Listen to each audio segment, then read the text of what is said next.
السلام علیکم دوستو، پچھلے دنوں سپریم کمیٹی نے عمان میں واپس آنے والے لوگوں کے لیے ایک اعلان کیا تھا، جس میں یہ کہا گیا تھا کہ واپس آنے والے مسافروں کو اپنے ملک سے 96 گھنٹے سے اندر کا PCR منفی ٹیسٹ لینا ہوگا اور عمان پہنچنے پر 7 دن قرنطینہ میں رہ کر دوبارہ سے کرونا کا ٹیسٹ کرانا ہوگا۔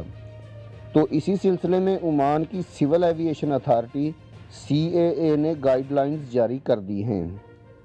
دوستو، سول ایوییشن اتھارٹی کے مطابق 11 نومبر سے عمان پہنچنے والے تمام مسافروں کو عمان پہنچنے کے مقررہ وقت سے پہلے 96 گھنٹوں کے اندر لیا جانے والا PCR ٹیسٹ پیش کرنا ہوگا، جس کی رپورٹ منفی ہونی چاہیے۔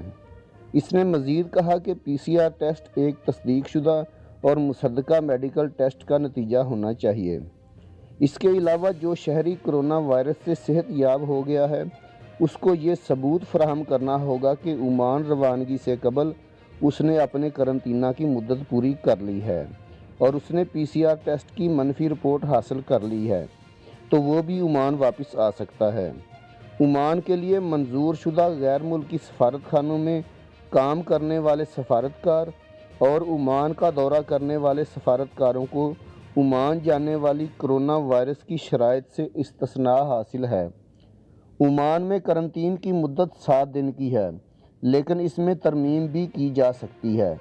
اگر مسافر 8ویں دن PCR ٹیسٹ نہیں کروانا چاہتا تو وہ اپنی آمد کی تاریخ سے 14 دن تک قرنطین جاری رکھ سکتا ہے۔ 15 سال یا اس سے کم عمر کے بچوں کو PCR ٹیسٹ اور جو کلائی ٹریکنگ ڈیوائس پہنائی جاتی ہے اس سے استثناء حاصل ہے۔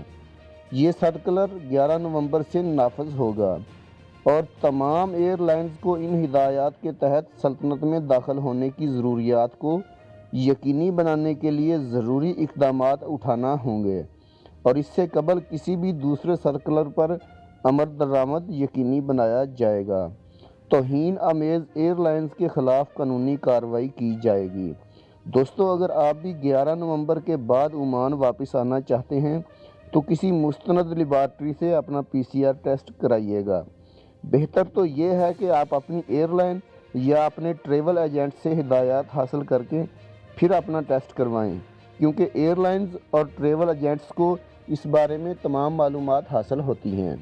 دوستو، ویڈیو بنانے کا مقصد آپ لوگوں کی رہنمائی کرنا ہے۔